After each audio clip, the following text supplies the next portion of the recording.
अस्सलाम students, welcome to course एडिक्स। मैं हूं आपका इंस्ट्रक्टर मोहम्मद अफाक और एमएस वर्ड की इस क्लास में हम टेबल लेआउट को आगे कंटिन्यू करने की कोशिश करते हैं। तो चलें शुरू करते हैं। स्क्रीन की तरफ आ जाएं। हमने पिछली क्लास में स्प्लिट सेल, स्प्लिट टेबल, इसी के साथ साथ ऑटो फिट, हाइट, विड्थ को भी डिस्कस कर लिया था। इस क्लास में हम डिस्ट्रीब्यूट रोज, डिस्ट्रीब्यूट कॉलम्स और ये बाकी के तमाम तरह ऑप्शंस को डिस्कस करने जा रहे हैं। तो डिस्ट्रीब्यूट रोज का क्या मतलब है, देखें। डिस्ट्रीब्यूट रोज का ये मतलब है, फॉर एग्जांपल मैंने ऐसे लिखा नेम, क्लास, ठीक है जी, रोल नंबर, ठीक हो गया। और यहाँ पे मैं लेट से लिख देता हूँ स्टेटस, ठीक हो गया जी। और यहाँ पे मैं कुछ एंट्री कर लेता हूँ डमी। यहाँ पे मैं अपना नाम लिख लेता हूँ सॉफ्टवेयर, ठीक है जी। इसी तरह रोल नंबर मेरे पास 1 है और स्टेटस मेरे पास पास है, राइट। इसी तरह खुबैब लिख लेते हैं एक नाम, और उसमें भी सॉफ्टवेयर, रोल नंबर 2 और स्टेटस पास, ठीक है जी। इसी तरह अब देखिए मैं कोई एंट्री कर रहा हूँ और इसमें मैंने एंट्री करते करते मैं आगे लेवल तक आ गया हूँ। और अब देखिए जरा मैं इस रो का सीक्वेंस चेंज कर देता हूँ सीधे।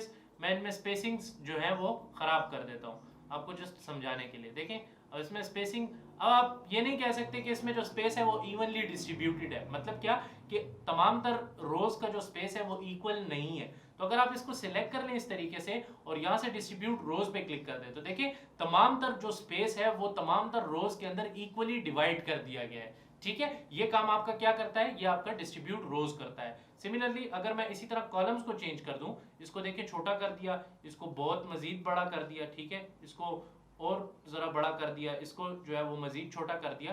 तो आप इसे इस तरीके से सिलेक्ट करें, ठीक है, और यहाँ से डिस्ट्रीब्यूट कॉलम्स करें तो देखें कॉलम्स के दरमियान में भी स्पेसिंग जो है वो क्या हो गई, इक्विवेलेंट हो गई, अगर आप डिस्ट्रीब्यूट रोज और डिस्ट्रीब्यूट कॉलम्स का इस्तेमाल करते हैं। अगर स्पेसेस जो है वो डिस्टर्ब्ड हो और आप चाहते हैं इक्वली हर कॉलम और हर रो में स्पेस डिवाइड हो जाए तो आपने क्या यूज करना है, distribute rows and distribute columns, ठीक है जी। आगे चलते हैं, हमारे पास है, मैं इस टेबल को डिलीट कर देता हूँ, यहाँ पे एक इंसर्ट करके एक दूसरा टेबल इंसर्ट कर लेते हैं, ठीक है जी।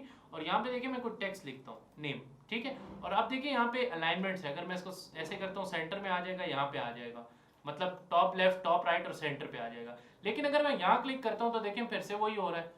तो आप कहेंगे कि इसको, इसके 9 ऑप्शंस या 9 फैसिलिटी प्रोवाइड करने की क्या जरूरत थी। देखें 1 2 3 और 1 2 3 टोटल 9 ऑप्शंस दिए गए। तो अगर सबने एक ही काम करना है तो 3 ही काफी थे, लेकिन ऐसा नहीं है। देखें अगर मैं इस रो की विड्थ, हाइट थोड़ी सी बढ़ा दूं तो देखिए अब मैं अगर इसको इधर अलाइन करूं तो ये यहाँ आएगा, यहाँ करूं तो सेंटर में आएगा, यहाँ करूं तो टॉप राइट में आएगा। अगर आप यहाँ क्लिक करते हैं तो सीधे ये अब नीचे आ चुका है, सेंटर में आ चुका है।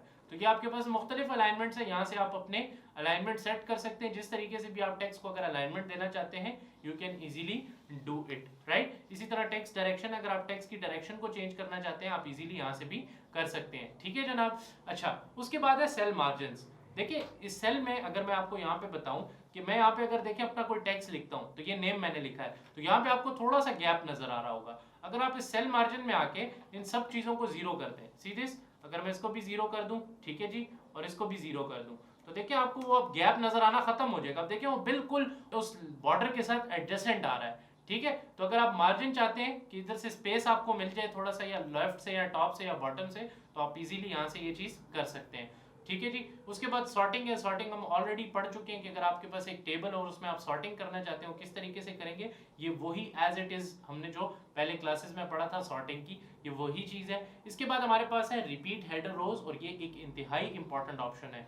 कैसे, मैं आपको समझाता हूँ। देखें अगर मेरे पास यहाँ पे एक टेबल है इस तरीके से, ठीक है जी, और इसमें मेरे पास नेम, क्लास, रोल नंबर, ठीक है जी, और उसके बाद क्या है, स्टेटस है फॉर एग्जांपल, तो ये जो मेरी रो कहलाती है ये हेडर रो कहलाती है।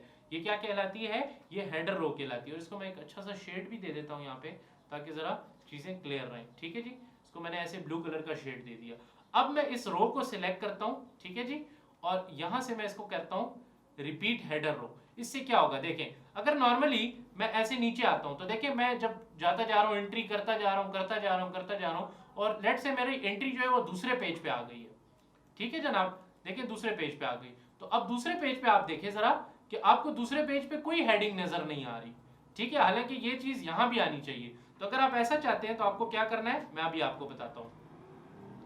आपने यहां से इस हेडर रो को सिलेक्ट करना है और यहां से आपने इस ऑप्शन को ऑन कर देना है, that is repeat header row. अगर आप क्लिक करें इस पे तो अब देखें, अब अगर आप नीचे जाते जाएं सीधे, तो अगर मैं आपको इसको छोटा करके जरा बता दूं, जब पेज जरा दूसरा आ जाए तो आपको नजर आना शुरू हो जाएगा। सीधे अब जब मैं दूसरे पेज की तरफ जाऊंगा तो देखें ये रो जो है आपको दूसरे पेज के टॉप पे भी नजर आएगी।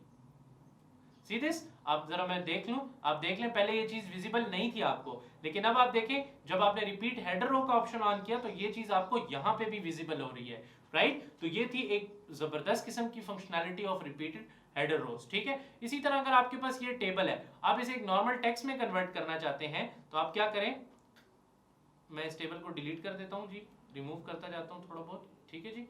तो आप देखें मैं इस टेबल को सिलेक्ट कर लेता हूं और यहां से कन्वर्ट टू टेक्स्ट कर लेता हूं।